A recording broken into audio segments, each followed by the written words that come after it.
Morning, Spiritual Life Center. Welcome to the SLC Sunday Experience.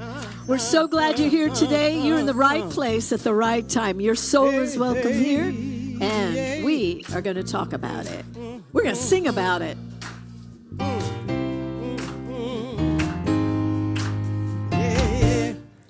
I'm in the right place at the right time.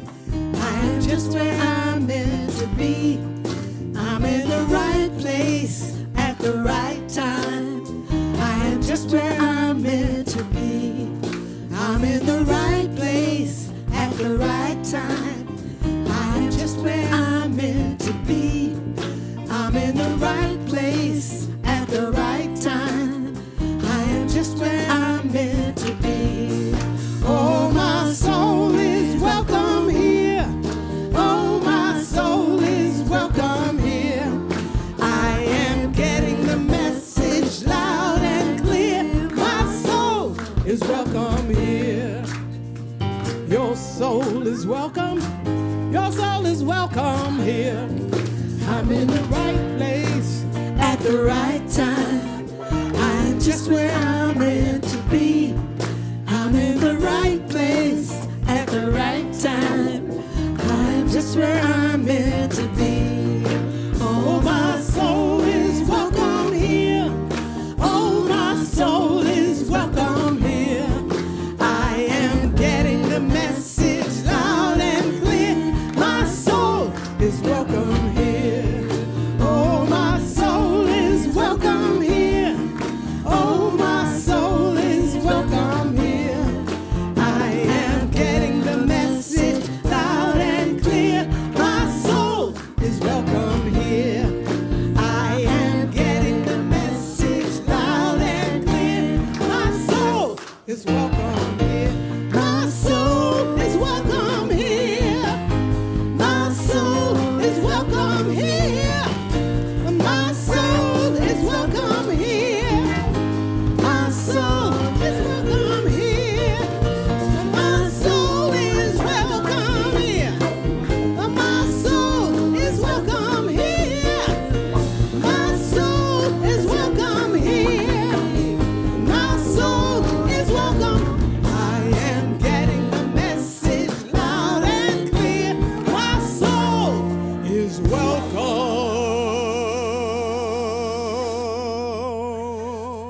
What?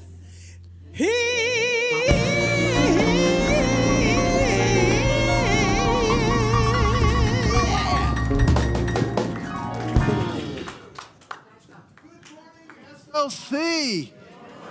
Patty, they're allowing us to do it again. We're here again, Rick. Oh, shoot. Who let the dogs out?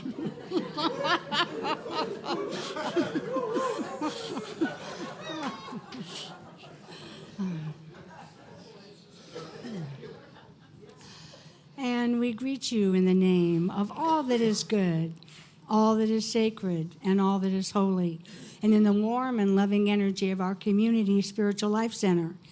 Spiritual Life Center honors all people worshiping in temples, churches, mosques, stone circles, and the beautiful temples of nature, because we know that there is no spot that God is not.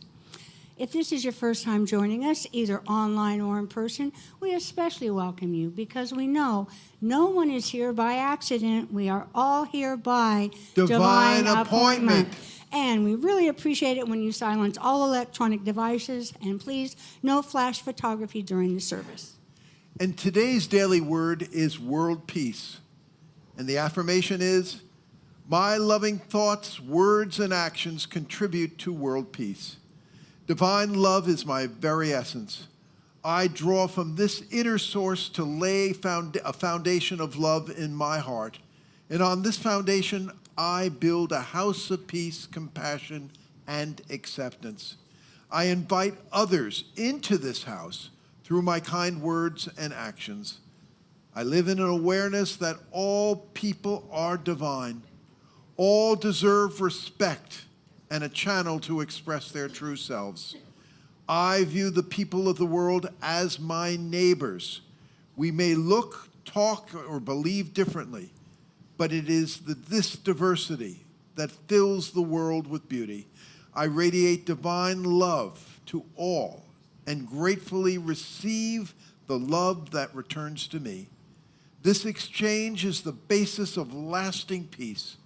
Together, one word, one smile, one act of compassion at a time, we build a peaceful world.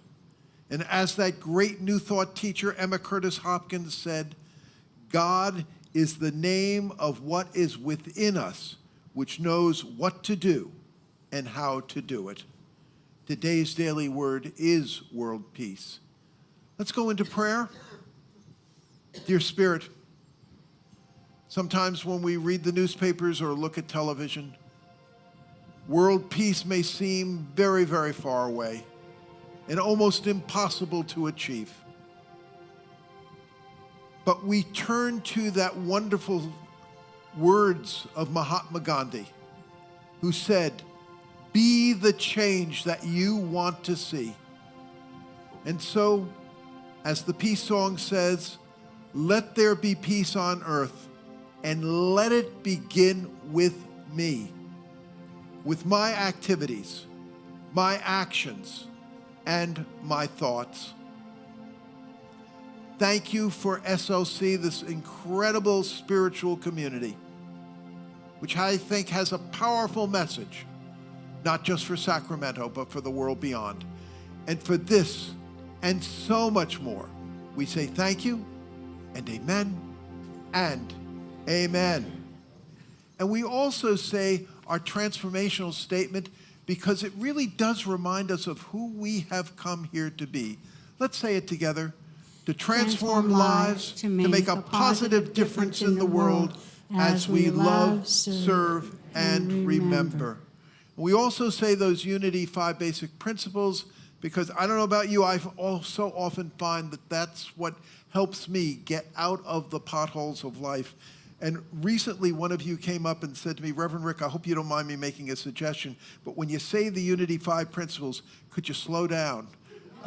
And I don't mean by that New York slow. Slow down. So let's say them together and slower than New York slow. God is absolute good and everywhere present. People are inherently good. Thoughts create our experiences. Prayer and meditation are how we connect with God, and we must take action. And you know, there is something going on here almost every day, either here, online, whatnot, which can help you with your spiritual walk.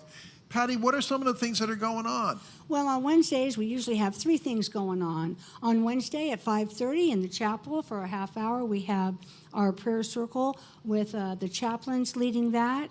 And it's a great thing to do. It's a nice community, and it's silent, and it's a very good thing that the chaplains do.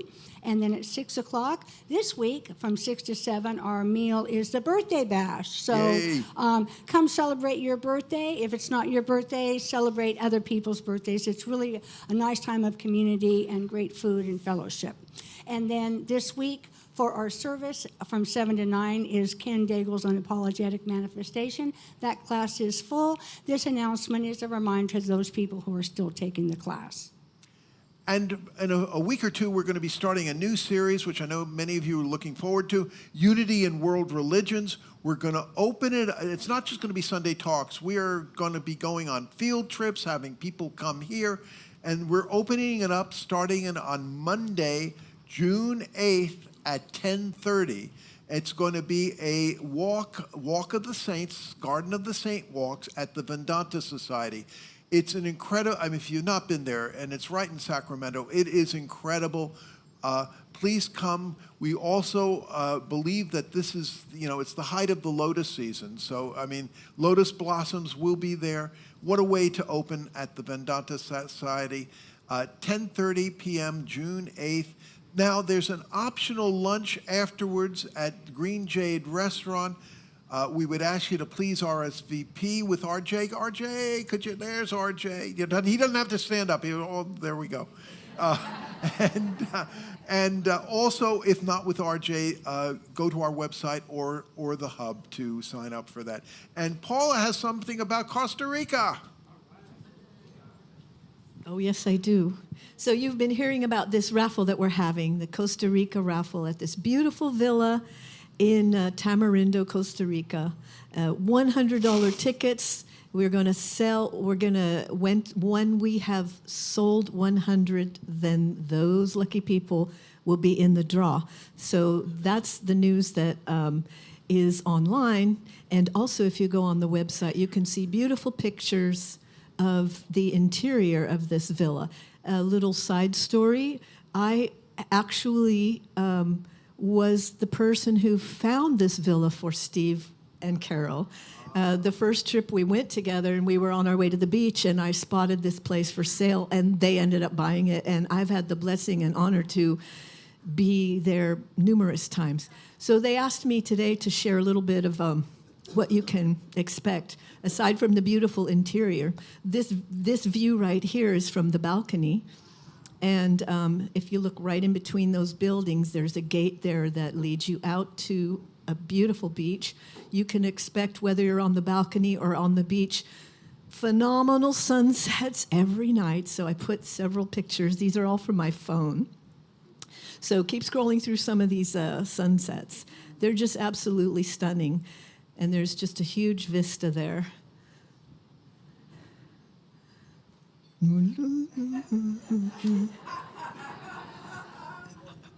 It's absolutely stunning. And then there's a picture of, I believe, the pool. And that's also from the balcony. And off to the left and out that direction, short 5-minute walk, there's a tributary, and when the tide is out, you can cross the tributary, and you are at a national park where, depending on the time of year, you can see sea turtle nests. You'd have to be out there at midnight to see the actual turtles, but you might see the nests. Unfortunately, many of them raided by raccoons. I was floating in that pool one day, and I was looking in that direction, and on one of those trees, I saw this very large reptilian tail sort of slinking around one of the tree trunks. And then I turned around a few minutes later, and this guy was right at the pool getting a drink. So the wildlife there is absolutely phenomenal. And this is right there at the condo. And then there's also howler monkeys all over the place. And they make a lot of fun noise.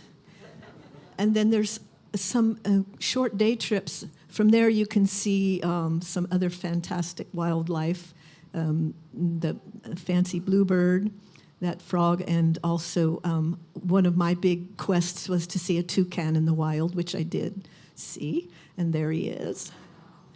And so this is what you can expect on the outside. Very, very cool. So get your ticket, because you might be the lucky person. And don't try to book it the second week of September, because I'm going to be there. And we'll just leave you with a really short clip with the colloquialism greeting in Costa Rica.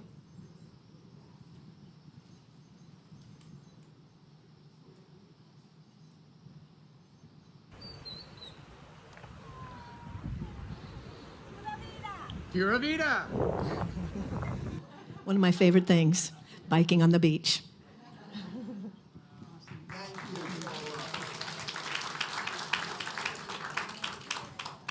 And also, we're having the art reception by Brenda Bowles for her art. It's going to be a wonderful time. It's in honor and memory of the Morans, Reverend Michael and Faith Moran. It will be Saturday, June 20th from 11 a.m. to 3 p.m. right here at SLC. Brenda's art will be sold at a greatly reduced price, and sales will benefit SLC. Her art just is all throughout SLC, and it's incredible. On Sundays, it won't be the full space, but we'll have several rooms which will also be showing the art. come on down. Brenda's art has been such a part of SLC, and we will be doing something else honoring the art because we're so blessed to have so many wonderful artists in this community. Also, Lisa Lawson, this is Ordination Week, and Patty will tell you how you can. She's at Unity Village getting ordained, but we can be here and watch it. Patty will tell you more about it. But then next Sunday, June 7th, Lisa's going to be speaking at both services, but we are going to be honoring Lisa, and so please be there. And we will also be holding a lunch for her at 12:30. The lunch is available for a love offering, but nobody is going to be turned away. Please RSVP at the hub or online. And Patty. Okay. Remember, there's many things that foster transformation in our lives. Our prayer chaplains are available to pray with you in the courtyard. They'd love to pray with you, whatever's going on, joy, sadness, whatever. And they also would like you to sign up for a monthly prayer call if you like. So you go out to the table out there and talk to them after service. And then all the information that is available about SLC. All the small groups and all the happenings are on our website. We have the wall out here, and you can also go to the hub and find out and sign up for an event. And let me give you the lyrics from what I think is a very spiritual song from the musical Oliver Twist, Food, Glorious Food. It's an important component. It was in the early Christian church and other spiritual traditions. The fellowship, I believe, outside at the courtyard at the end of the service is so important. A key part of that is food. So I would ask you, please remember, buy, bring, bake, bring it down, and I think it will really help for that fellowship in the courtyard. And we connect for so many reasons, so let's show that connection now.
Everybody, we're going to sing this song right out of the Unity hymnal. It was written by Janet Manning back in the day. Woo! And we're going to do it a little different than she did it. 1, 2, 1, 2, 3. I'm unlimited. There are no chains that bind me. I am free, I am unlimited right now, right now. I am free, I am unlimited. There are no chains that bind me. I am free, I am unlimited right now, right now. I am free, I am unlimited. There are no chains that bind me. I am free, I am unlimited right now, right now. I am free, I am unlimited. There are no chains that bind me. I am free, I am unlimited right now, right now. All right, guys, break it down. All right, we're going to have a little fun with this now. Do all of you know what scatting is? And I don't mean what you find on the trail. So you just get to free up and sing whatever comes out of your heart and soul. Are you ready? Well, sing, y'all. Come on now. Here we go. 1, 2, 1, 2, 3. I am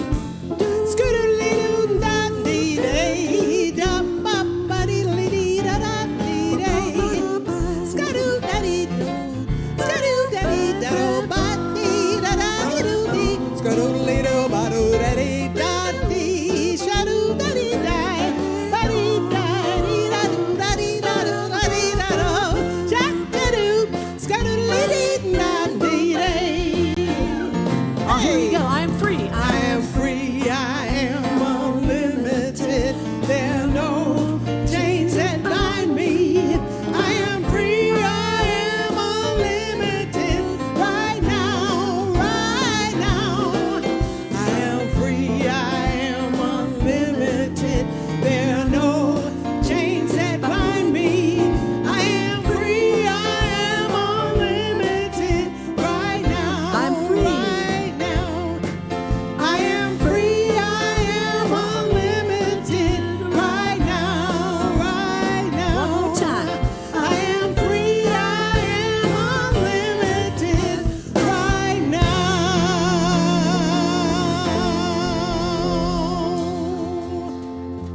now. Beautiful. Are you feeling free?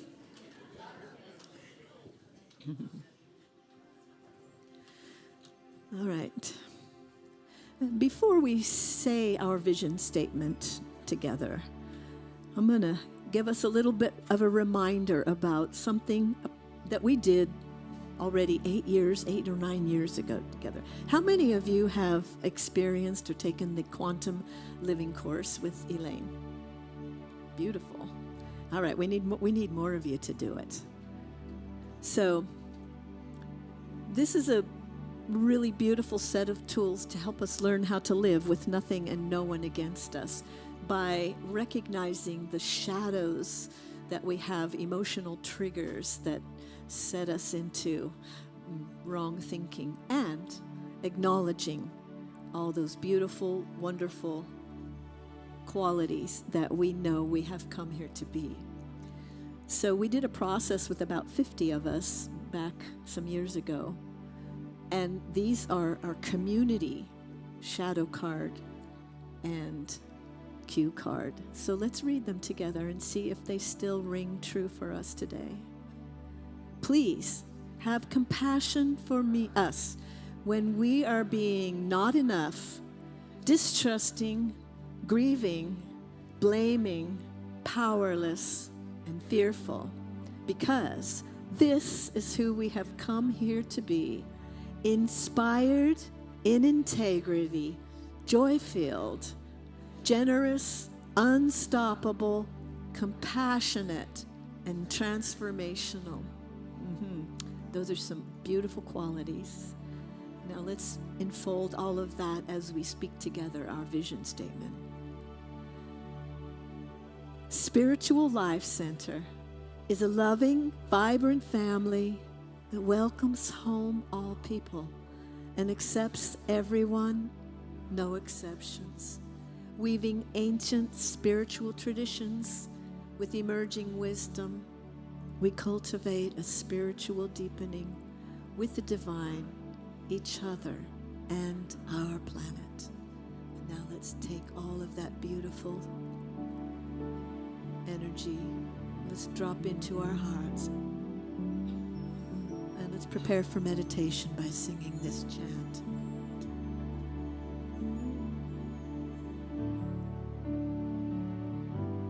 All good, all good.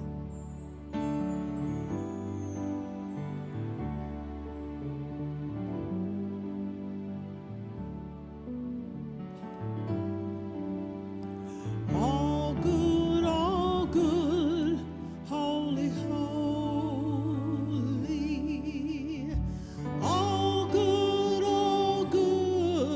holy, holy. All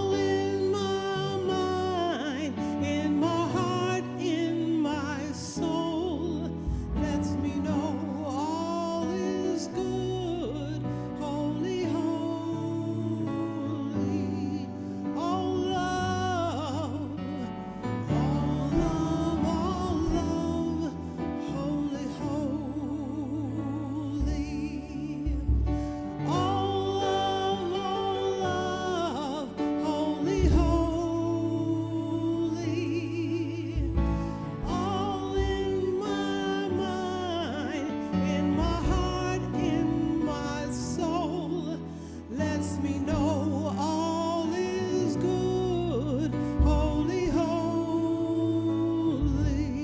all one, all one, all one.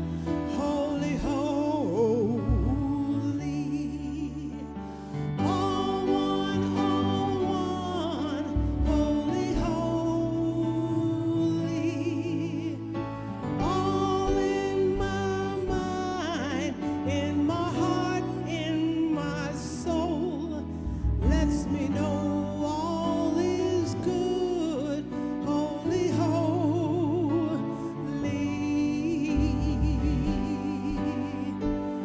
all God, holy, holy.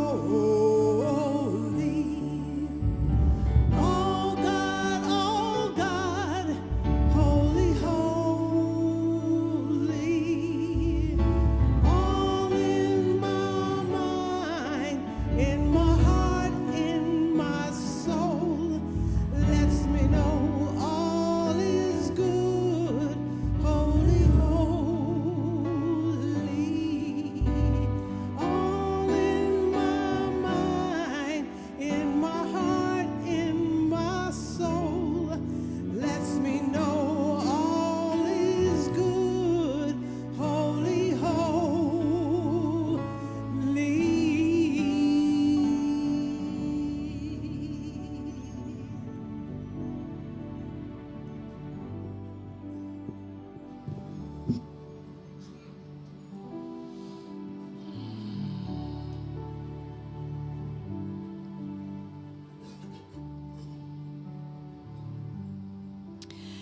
As we move into this time of meditation, I invite you to make yourself comfortable.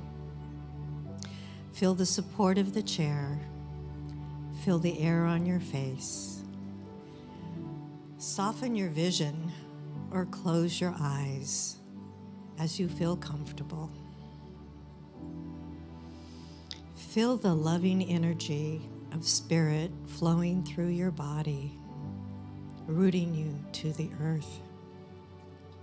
Feel the connection to the earth, to all that is good, to all that is holy. Let us breathe together, breathing in and breathing out. Breathe in, all one, all one. Breathe out, holy, holy. Breathe in, we are all one. Breathe out, we are holy, holy. Feel yourself connected to divine love, to divine creation. We are all connected together. We're beautifully woven together in this precious web we call life. We are a beautiful mixture of colors, shapes, sizes, cultures, and faiths. We are unique expressions of the divine. Let us honor our uniqueness and diversity. Let us treasure that uniqueness and diversity in our hearts. Open your heart. Breathe through your heart. Your heart knows oneness. Your heart knows love. You are love. Your heart knows peace. You are peace. What you are feeling in your heart is what is sent out to the world. Centered in our hearts, we send out loving energy that blesses our bodies, our minds, our hearts, and our entire world. In the presence of peace, all that can be is peace. In the presence of love, all that can be is love. Take a moment in the silence and feel the peace and love within you. Feel the peace and love that you are in the silence.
Divine love is our foundation.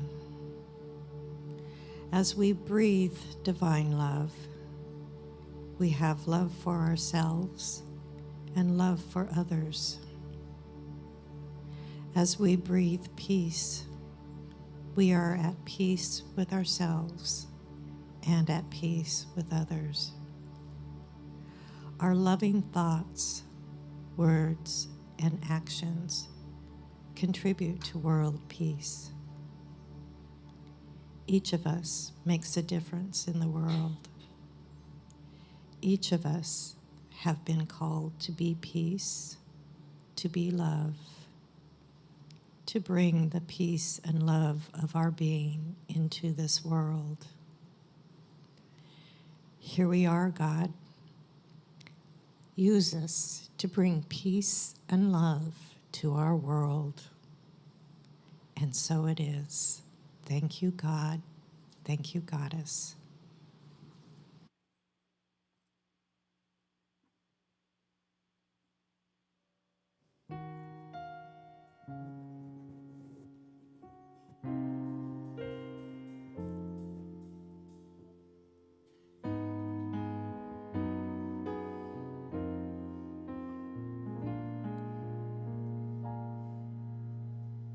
Life is like a song to sing with measured beats and phrases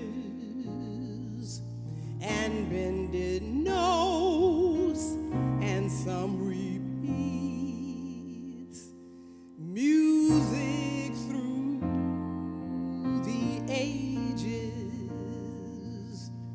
that brings the highs, the lows, the swirls, sometimes for an ending, bringing other songs to sing, ascending, descending.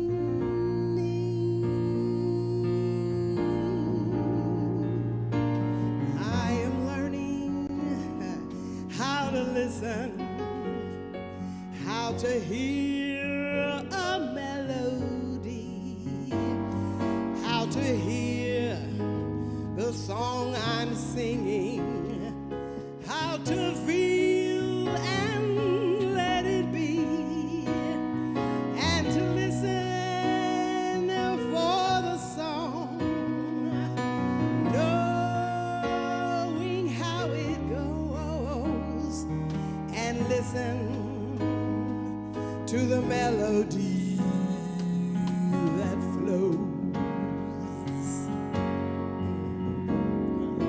Music is a with shiny golden wings that whispers in the listening ear and dances when it sings and sings a variation on an everlasting thing. It's either love or sorrow on the scene. I am learning how to listen for the songs I name and sign and claim as a possession and say that all are mine, and 'cause nobody knows that songs come out of the blue, and I'm learning how to hear the changes too. I am learning how to listen, how to hear the melody, how to hear the song I'm singing, how to feel and let it be, and listen for the song, knowing how it goes, and listen for the melody that flows, and listen for the melody that flows.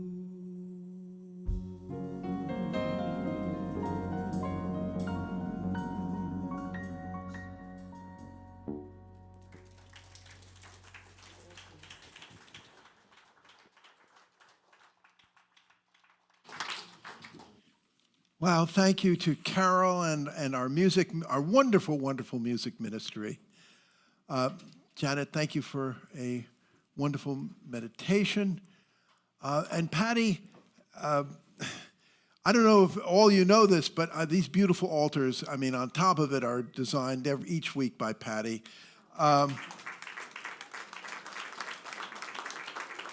When I hear what's going on in the Middle East, I just think, if Patty were in charge, she'd have the Strait of Hormuz cleared in 4 minutes. So, I mean, well, one of you came up to me this week and said to me, he said, Reverend Rick, I really like how you guys are sneaking in 2 different series. I said, what do you mean we're sneaking in 2 different series? He says, well, this unity in world religions is going to start in a few weeks. I'm really looking forward. Don't get me wrong. I'm really looking forward to it. But then you sort of have snuck in this other series on the founders of the New Thought movement. I said, what do you mean? He said, well, you started out with Lisa's, and it was a wonderful talk on Phineas Quimby. Remember that, on his wild ride? And then you talked about Myrtle Fillmore. And I see you're talking about Emma Curtis Hopkins this Sunday, the teacher of teachers. And, then you're going to talk about Charles Fillmore and Father's Day. And he didn't even know I planned down the road to talk about William James, who was really, many people call the father of psychiatry and psychology in the United States. He was the first person to get a professorship. It was at Harvard for psychology, and really, I think in many ways put New Thought on the map. And I thought about it, and I said, yeah, it looks like we are talking about also the founders of New Thought. And I said, I then started to think about it. I don't want this just to be a history lesson, although I know you guys are so interested and have seen the power of New Thought. You really should know something about the pioneers of this movement. But more importantly, given what we are going through today, I think some of the values of that these pioneers showed, I mean, we really, honestly, truly could use today. And I'm going to be talking about Emma Curtis Hopkins. What I first want to do is talk about her life and times, but then more or less, I really want to center on her values. And if I had to put them in a nutshell, grit and grace, that she took some really hard knocks. She was able to do some incredible things, and she really had that grit and grace. The other is that, boy, oh boy, she was able to really check her ego and put it, she was able to really do things not for the greater glory of Emma Curtis Hopkins, but for the greater glory of God. And I just see these as values which, we truly do need today. So let's get a picture of her. Here's Emma as a young woman, and she's called the teacher of teachers. Now, this, think about Christianity. Mary Magdalene is often referred to as the apostles to the apostles. I mean, that she was the one who really got it, and was really the apostle of the apostles. Talking about the teacher to the teachers, is getting that in. So why is she called the teacher of the teachers? Well, you know what? There's a part of me that wants to say every New Thought branch. The founder was a student of Emma Curtis Hopkins, but I had a wonderful professor, a teacher in high school, Mr. Stofsky. Fred Stofsky went on to become a college professor in history. He said to me, Rick, you say a paper I wrote, he said, you say always and this, that. He said, if you say always or everybody or whatever, all I have to do is find one exception, and I've knocked you out, So say instead of always most or the vast majority or whatever. Because, maybe there is some cockamamie branch in New Thought which, had nothing to do with Emma. But all the major ones, they were students of Emma Curtis Hopkins. For example, Charles and Myrtle Fillmore. Emma Curtis Hopkins really was their spiritual mentor, to the point that she ordained Charles, as it were, to be a minister. Ernest Holmes, the founder of Religious Science and Centers for Spiritual Living, he was also a student of Emma Curtis Hopkins. The founders of Divine Science, and if you remember Divine Science, probably their most famous minister was Emmett Fox. Emmett Fox, Divine Science. This also came from Emma Curtis Hopkins. And so Emma, she sounds, very modern. You read her writing and she sounds really contemporary, but it takes you back when you realize that she was born in 1849, way before even the American Civil War. She was born in a place called Killingly, Connecticut. Can we get the next? There we go, Killingly, Connecticut, really in the northeast corner of the state of Connecticut, really in the heart of New England, really part of New England culture. Killingly had a very interesting role to play in the early development of the Industrial Revolution. If you remember, this is way before machines were powered by electricity, even way before machines were powered by steam. They were what? They were first powered by water. If we go to the next slide, water turning water wheels, and Killingly had that. And for a good number of years, Killingly was known as the curtain capital of the world. Emma was the oldest of 9 children. She grew up in a good New England Congregationalist family. Like Myrtle Fillmore, there weren't all that many professions open to women in those days, so she became a teacher. She married another teacher, George Hopkins, in 1874. And then very similar, again, to Myrtle Fillmore, Emma had a real serious respiratory illness. a really, really serious, and remember, we're talking about way before the invention of antibiotics, way before sulfur drugs. I mean, you had respiratory illnesses in the 1800s, and it, oftentimes led to death, and it was fatal. I talked about this with Myrtle, but let me bring it up again because I really think it's important to put this in context. We're not just talking about little old chest colds or something like that. You go down, you take a pill, you take your 10 days of the pill, and you're cured. There's a professor of oncology at Columbia University, Siddhartha Mukherjee, who's written a book which when my late wife Debbie came down with cancer, I bought, and it's called The Emperor of All Maladies.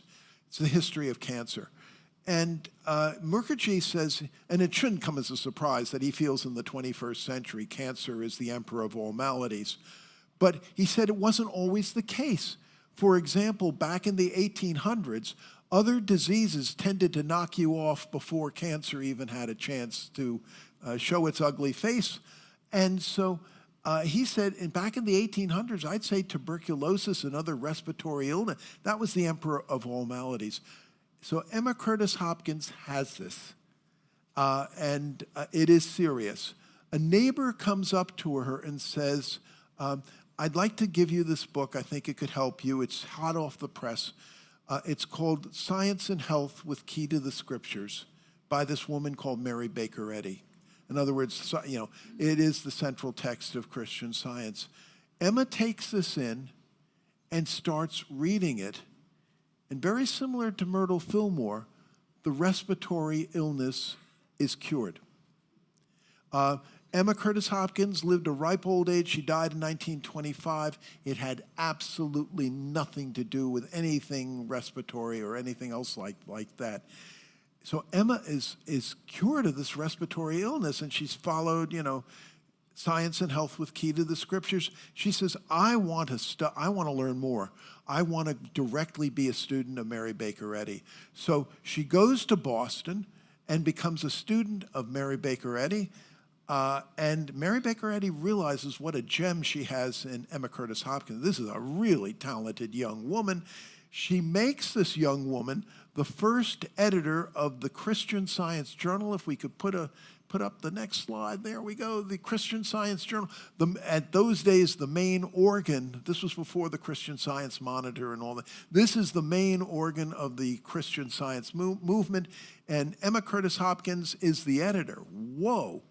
So we could go there. So things are coming up, looks like things are coming up roses. There's only one problem.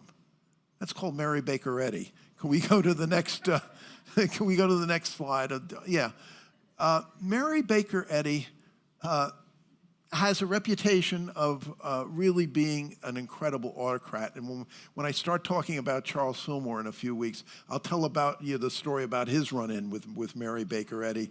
When Mary Baker Eddy said jump, the only thing you were supposed to say is how high, And the other is that Mary Baker Eddy was a student of Quimby. She was a student of, but she did not, she's taken a ton of Quimby's ideas, doesn't give Quimby any credit of it. It sort of reminds me, and for those of you who remember the Cold War, remember the Soviet Union, they claimed that they had invented everything, No, you Americans, you didn't invent rock and roll. We had, in the Soviet Republic of the Kazakhstans, we had the Ayatollah of rock and roll. He invented rock and roll, And so this was Mary Baker Eddy. And so, oh my goodness, Emma Curtis Hopkins is a really bright, curious student. She's so interested in metaphysics. She starts delving into Plato, Spinoza, the American transcendentalists, Emerson, Thoreau. Oh my God, what a sin. She starts reading in Eastern scriptures. She starts reading the Upanishads. She starts reading the Bhagavad Gita. And she reads Lao Tzu. Mary Baker Eddy gets wind of this and calls her in and calls her on the carpet and said, you stop reading that. You stop reading that. Here's what I'll tell you to read. It's Science and Health with Key to the Scriptures and some other articles that I've done and a few other people around here have done, and that's it. And you stop this. Now, again, when Mary Baker Eddy, said jump, the only question was how high. And Emma Curtis Hopkins, again, no money, a young girl, a young woman. Emma talks truth to power. She turns to she turns to Mary Baker Eddy and says, no, I'm going to continue to read. I'm going to continue to study these things. And you know what? If other spiritual paths have things which will help my spiritual walk, I'm going to use them. I'm going to incorporate them. I'm going to use them and no. Well, Mary Baker Eddy was not amused.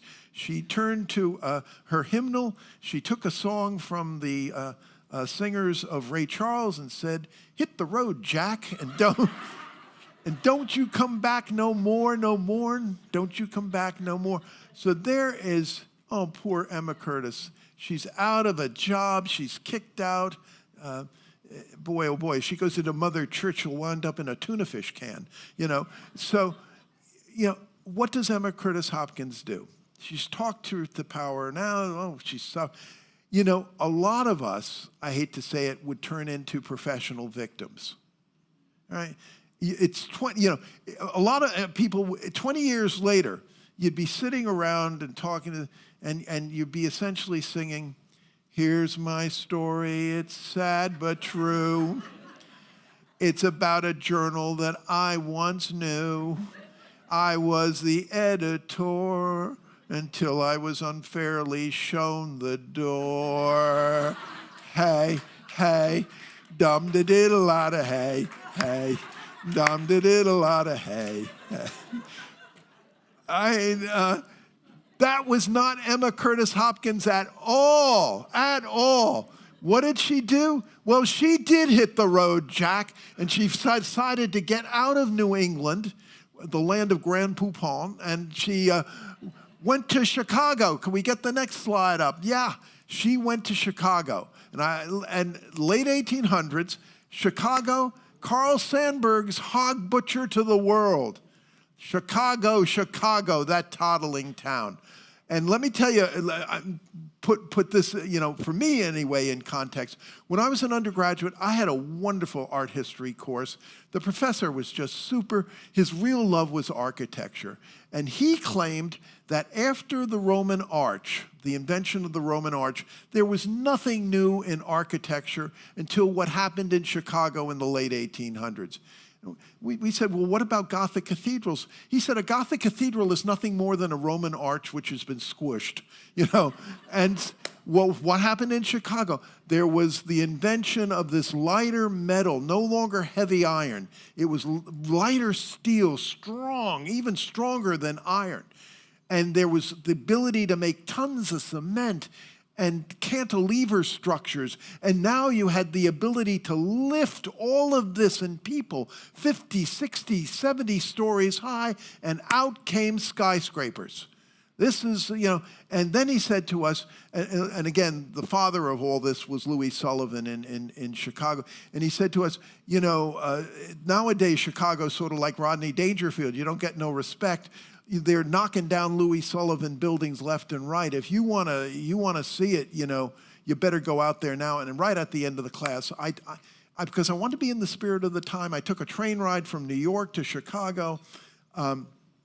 This is in the environment that Emma Curtis Hopkins, this toddling town, this is the environment she went into. And she set up a school.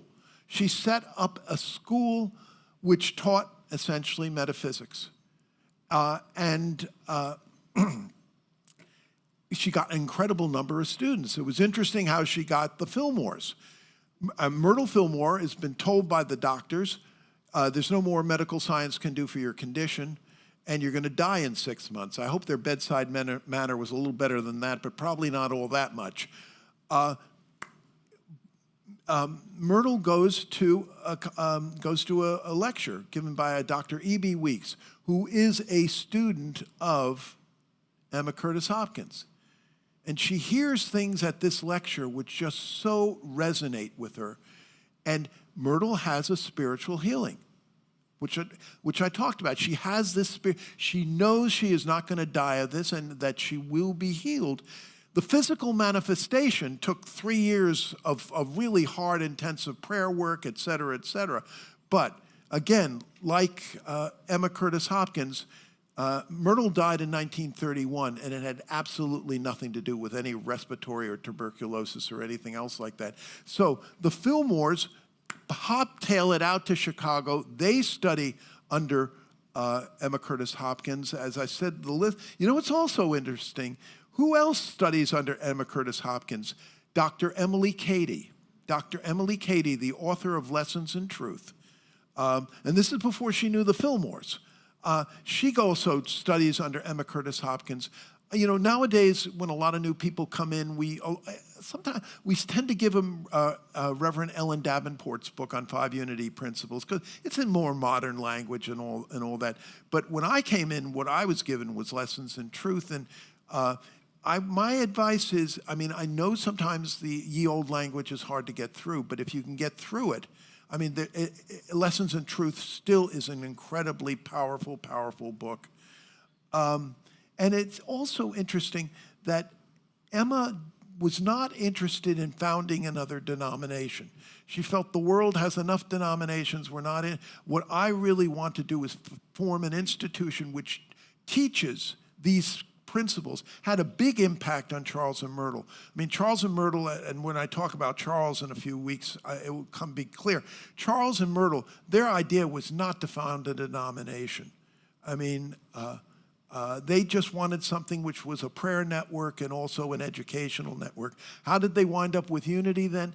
They were so successful with all these home study groups that grew into churches. The next thing you know, you had de facto churches all around you, and you had to do something. And so Unity, but the original vision of the Fillmores was not to found a denomination. I mean, it was to be essentially a prayer and educational, just a prayer and educational institution. Emma lived a ripe old life. She died in 1925 at the age of 76. Back in 1925, well, nowadays, well over 80% of us who are here in 2026 are either living to age 76 or living beyond age 76. It's very common. Back in Emma's day, at 1925, just slightly over 10% of the population lived to the ripe old age of 76. Long life, successful life, and really a powerful life. But I think, again, talking about what we are going through today, what I would like to do is center on Emma's values and her guiding principles. And there are many, but, since we don't want the church service to run an hour and a half, I'm just going to do 7. And 7 also in so many spiritual disciplines is seen as a number of completeness. So let me start off. The first value which I see in Emma Curtis Hopkins, which I think is so important for what we're going through today, is that Emma was open and eclectic. She really, honestly, truly was open and eclectic, interfaith, willing to see what others are doing, what's working, and willing to incorporate that. She was also, which I think so often nowadays is lacking, she was willing to talk truth to power. She was willing to talk truth to power. And she did it not because she was rich or powerful or anything. She did it in a position, and when she to quote the Big Bopper, she had no money, honey. And she was willing to do it then. I think this is to be open, eclectic, and to be able to talk truth to power, so important. Second, Emma was a feminist before there even was a word feminist in the English language. And this so seeped into Unity. Back, I was at my old home church, Unity of Fairfax, right outside of Washington, D.C. I was co-chairing the ministerial search committee, and I said to my little son, Mike, who in those days was around 8 or 9 years old, I said, Mike, we're going to have one of our candidates come in, and he's a guy. And Michael looked at me and said, Daddy, but in Unity, to be a minister, don't you got to be a woman? You know? I mean, Emma emphasized and so strongly emphasized it, but not just feminism. Emma had concerns for those who are marginalized in our society. Emma believed very strongly in what the Apostle James said. James says, this is the essence of real religion. This is the essence of real religion, that you take care of the widows and orphans, that you realize that you were strangers in a strange land, that you take care of refugees, that you take care of the homeless. When you were sick, when I was sick, you came and visited me. When I was in jail, you also came and visited me. This is the essence of real religion, and Emma so stressed that in all that she did. Third, Emma believes so strongly that the divine mind is the source of all.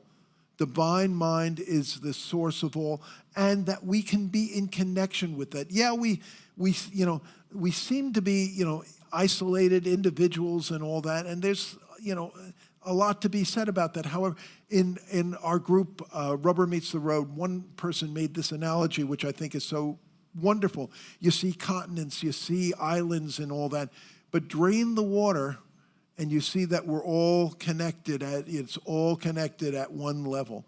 And that deeper level where we truly are connected, as John Denver sang, it's in every one of us to be wise. It's in every one of us to be wise, and we can be in that connection. Fourth, Emma stressed that it is a God of love. And given her New England background, where, so many places back then and unfortunately still in our country, if you step on one crack, my God, you're a crispy critter for all eternity. I love one of what was my first Unity minister, Reverend Helise Green. One time she turned to me and said, Rick, don't you think when somebody says, either you do it my way or you're going to be a crispy critter for all eternity, don't you think that's slightly manipulative? Manipulative big time. And I would say to you, if there's that, because I do believe that Spirit wants to speak with us, Spirit wants to communicate with us, but if it's a harsh voice, if it's a harsh negative voice, fire that SOB. Fire that SOB. That's not the divine. Now, this doesn't mean that God's going to give you free passes on everything. But what I have found is that when there is correction, it's done with a loving spirit, and it's done a lot of times with humor. For example, I belong to a fellowship where the tradition is you pass the hat, you throw $1 in at the end of the meeting and all that. And so anyway, they then started reading, we now suggest because of inflation, you throw $2 in. I thought, $2? You've got to be kidding me. Who are you to tell me, after what I've gained so much from this fellowship? No, I'm not going to do that. God didn't say to me, Rick, you're so cheap, What I heard Spirit say to me, you're okay with throwing $1 in. I said, yeah, I've been doing it for years. How about you reach into your pocket and you throw in the loose change and the $1? Are you okay with doing that? I said, sure, I'm okay with doing it. So I start, here's the $1, here's the loose change. I do this for around a month, and I then say, I'd like to know how much change I'm throwing in. I start counting it, $2.27, $2.50. Damn, I've been given more than $2. And I got the message. What I'm saying is that when correction or whatever is involved, it's a gentle, loving voice. It's done with love, and it is so often done with humor. That God of love, if it's a harsh voice, trust me, it is not Spirit. It is not that Spirit that is really speaking to you. Fifth, she believed so strongly and taught the creative power of thought. Our thoughts and that unity song, our thoughts are prayers, and we're always praying. Our thoughts or prayers take charge of what you're saying. That thought really is so strong. And what I love is in the class which we're doing with Ken Daigle, Unapologetic Manifestation, the power of thought to do these manifestations come so clearly. Sixth, Emma believed that Jesus and Buddha and the rest of them, the divine man, they were examples. They were not exceptions. She believed that the same secret sauce that was in Jesus and Buddha, etc., is in you and you and you and you and you and you and also within me. That it's not that somehow these, they had something which we don't have. And if you go back and look at the Gospels, so did Jesus. Jesus said in the Gospel of John, "You shall do greater things than me. You shall do greater things than me." And I think this is so important. Lastly, seventh, Emma believed that revelation is ongoing. Revelation is ongoing, and that the age of miracles is not past. I mean, what do you think? God spoke so much in the past, but now he's developed a bad case of laryngitis? I mean, that if we are, through two-way prayer, other things, that we can be in that flow, and that truly that revelation is ongoing. When I was in Washington, I was the chief economist for one of the leading think tanks there, and the president of the think tank, who had served pretty high up in previous presidential administrations, he came to me one day and he said, Rick, you can do a lot of things in Washington if you don't mind who gets credit for it. The trouble is in Washington, everybody minds who gets credit for it, so nothing gets done. Emma Curtis Hopkins was able to do a lot because she didn't mind who got credit. She wanted the glory to be to God. And she therefore was able to be such an effective teacher of teachers. And I mean, that she really, I get through reading her ego was really checked at the door. And because of that, she could do so much. Let me end with two Emma Curtis Hopkins quotes, and the last I'm going to quote from one of her favorite spiritual scriptures. Emma said, "The world will persist in exhibiting before you what you persist in affirming what the world is." The world will persist in exhibiting before you what you persist in affirming what the world is. So true. She also said, if God is your world, what have you to fear? If God is truly your world, what do you have to fear? And I know that because I wish I could tell you I never have fearful moments. That's not true. And then I have the added part to be able, I could whip myself and say, Rick, you're a unity minister. You should be beyond all this. But when we can recenter and remember that power, that central power of spirit, then that central overcoming power of spirit, then we can say and truly feel, what do we have to fear? She also, one of her favorite quotes of scriptures was in the Hindu Upanishads. She loved this one, where it says, "Thou cannot behold me with thy two outer eyes, but I have given thee an eye divine, an eye divine." And as Myrtle Fillmore said, look beyond appearances. When we can do that, then, as they say nowadays, we're really cooking with gas. We saw on our cue cards one of the things which we had labeled, we wanted to be unstoppable. There's a wonderful song by the current pop artist Sia called Unstoppable. And I believe that when we are in the flow of what Emma was pointing to, we truly are unstoppable. The lyrics are, I'm unstoppable. I'm unstoppable today. I'm in the flow in every single way. I think, given so much of what we are going through, so many of the things that Emma taught and what she stood for, we really honestly need today and will help us get through the challenges victoriously and overcoming whatever those challenges are. Thank you, and God bless. Namaste.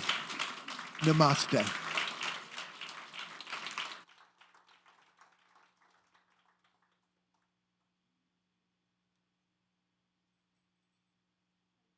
Was just absolutely wonderful talk. Appreciate it. Next week, our talk will be Legacy of Light, New Thought in a New Era by Lisa Lawson, music by Ann Roach and Soul Light Connection.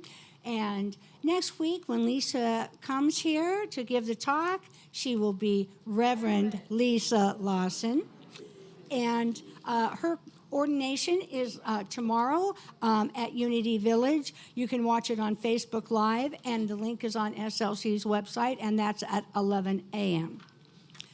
Newcomers, if you're watching us online, and we hope you are, and we welcome you, you can go to slcworld.org, click on the Connect button, and fill out the welcome card. This will let us know that you're watching us, and we can also keep you up on the happenings at SLC. For those of you in person here today, in a moment, we'll ask you to raise your hand. We'll give you a welcome card to fill out, and you can take that to the welcome table outside in the courtyard, and you'll receive a warm welcome and a very special gift. So if you're here for the first time, would you please raise your hand for us? The lights are kind of bright. I don't see anybody, I don't think. Well, welcome everybody else. Now it's time in the service to take our offering. You have an opportunity to help support Spiritual Life Center. You can text SLC Love to 44321. You can use the QR code, which takes you to our donate button on the website, or you can go directly to our website and click the donate button. You can also mail in your offering, and if you're online and want to spread our consciousness, click, like, comment, share, subscribe, whatever is available on the medium you're using. And in a moment, we'll say our offertory blessing.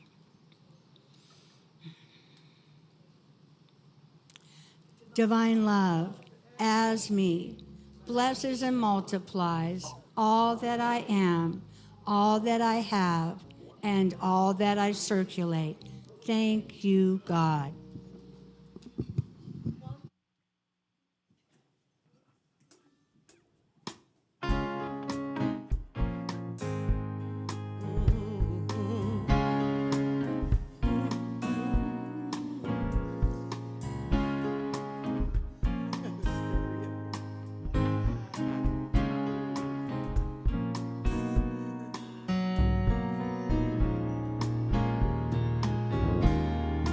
If I can help somebody as I pass along, if I can cheer somebody with a word or a song, if I can love somebody while they travel on, then my living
Thank you.